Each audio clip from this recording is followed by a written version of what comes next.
Bismillahirrahmanirrahim. Afala yatadabbarunal Qur'an.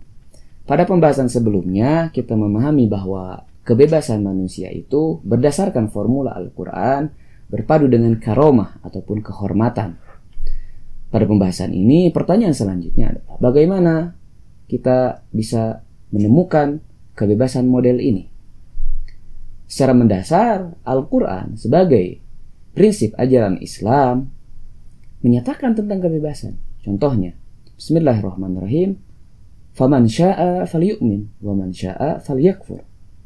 La ikraha fid din. Lakum dinukum waliyadin. Ayat-ayat ini bercerita tentang kebebasan siapapun dalam memilih agama ataupun hal-hal lainnya. Namun, bukan berarti bebas dalam memilih apapun yang kita pilih mencerminkan kebebasan yang kita pahami. Karena pada akhirnya sebuah pilihan akan jatuh pada satu pilihan. Dan pilihan manakah yang menjadi representasi konsep kebebasan sebenarnya? Satu poin yang harus menjadi pemikiran bersama adalah orang yang bebas adalah yang lepas dari dominasi ataupun kendali apapun dan siapapun. Karena pada akhirnya hidup kita akan selalu di bawah kendali. Maka berada di bawah kendali sebuah makhluk yang tidak lebih dari kita tidak akan membuat kita menjadi seorang yang bebas. Oleh karena itu, Al-Quran memberikan sebuah panduan kepada kita menjadi orang yang bebas. Di mana sih kita bisa menemukannya? Kita bisa menemukan dalam Al-Quran dalam konsep yang bernama Tauhid. Tauhid artinya kepercayaan kita terhadap keesaan Allah Subhanahu wa Ta'ala dan menyembahnya. Karena berada di bawah kendali Allah Subhanahu wa Ta'ala, berada dalam dominasi Allah Subhanahu wa Ta'ala, itu artinya kita keluar dari belenggu dan lingkaran makhluk. Dan ini mencerminkan kebebasan yang sebenarnya.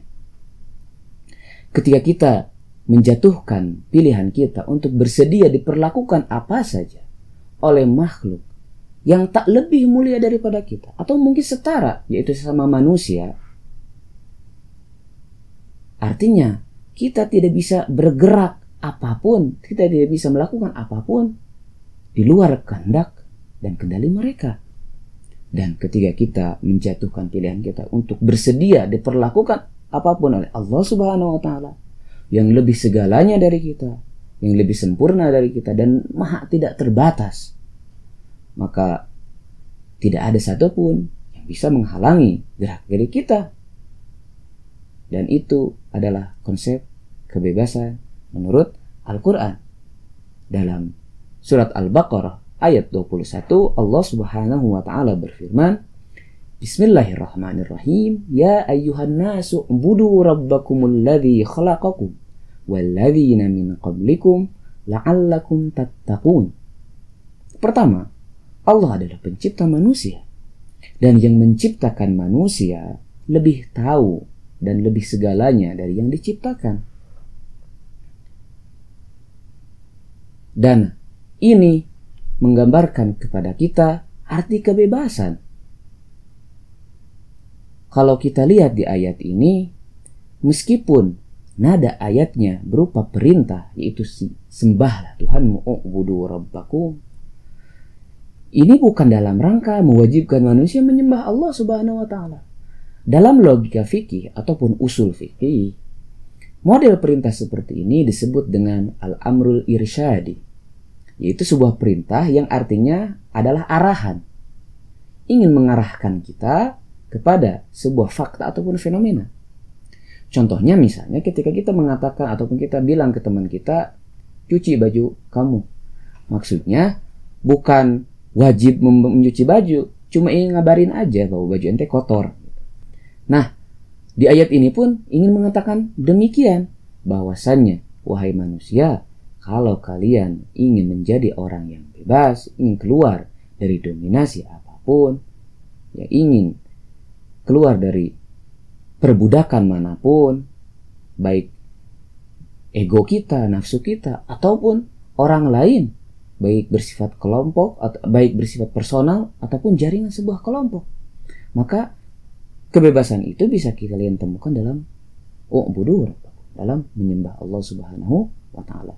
Dan di akhir ayat ini kita membaca la'allakum tattaqun, agar kalian bertakwa. Bertakwa artinya terjaga dari keterikatan dengan selain Allah Subhanahu wa Ta'ala.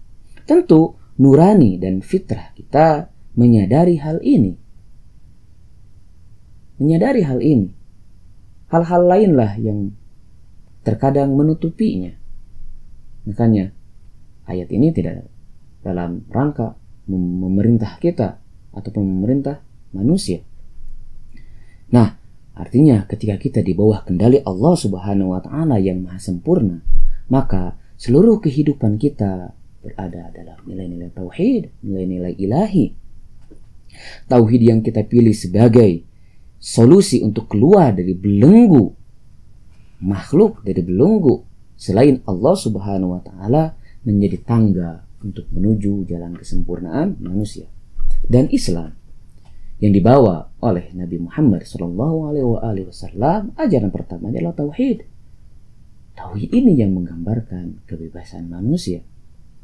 Dalam Al-Quran kita membaca di surat Al-A'raf ayat 157, Bismillahirrahmanirrahim, Alladzina yattabi'una ar-rasula an-nabiyya al-ummiyya alladhi yajidunahu maktuban indahum fit tawrati wal injil ya'muruhum bil ma'rufi wa yanhahum 'anil munkari wa yuhillu lahum at-tayyibati wa yuharrimu 'alayhimul khaba'ith wa yad'u anhum israhum wal aghlal allati kanat 'alayhim. Apa sih yang menjadi belenggu manusia di ayat ini? Yaitu keterikatan dengan selain Allah Subhanahu wa Ta'ala. Belenggu penjajahan manusia, kendali nafsu, beban egoisme, dan lain-lain. Oleh karena itu, Islam ingin mengeluarkan manusia dari belenggu-belenggu dan beban-beban semacam itu. Al-Imam Ali alaihissalam menyatakan ataupun dalam kalimatnya mengatakan hal senada dengan hal ini. La takun abda ghairik wa qad khalaqakallahu hurra. Jangan mau kalian menjadi hamba selain kalian ataupun diperbudak oleh manusia. Padahal Allah telah menciptakan kalian sebagai orang yang merdeka dan sebagai orang yang bebas. Al-Imamul Husain alaihissalam di saat-saat menuju kesyahidannya menyempatkan diri untuk menasihati kaum yang ingin mengeroyok dan membunuhnya. Illam yakun lakum dinu aw kuntum la takhafuna al-ma'ad fakunu ahraran fi dunyakum.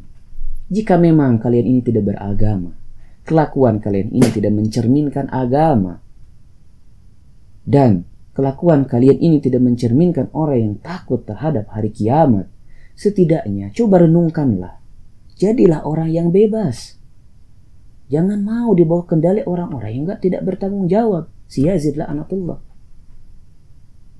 Ini yang akan membuat kalian terbelenggu.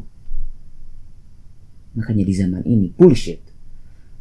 Apa yang digembar-gemborkan, diteriakan Amerika, Israel tentang kebebasan, hak asasi manusia. Setelah kita melihat dari dulu sampai sekarang apa yang mereka lakukan terhadap bangsa Palestina, penduduk Gaza, mereka hanya bersembunyi di balik slogan kebebasan hak asasi manusia dalam menampilkan kelakuan setan mereka. Mereka sejatinya sudah kehilangan nilai-nilai tauhid, menghilangkan nilai-nilai itu yang mana itu adalah arti kebebasan yang sebenarnya. Maka sebagai ekspresi kebebasan kita sudah saatnya, dan bahkan dari dulu kita meneriakan, kita kabarkan kejahatan setan-setan besar ini dan sampaikan kepada seluruh dunia tentang tragedi kemanusiaan dan derita yang dialami oleh saudara-saudara kita di Gaza. Wassalamualaikum warahmatullahi wabarakatuh.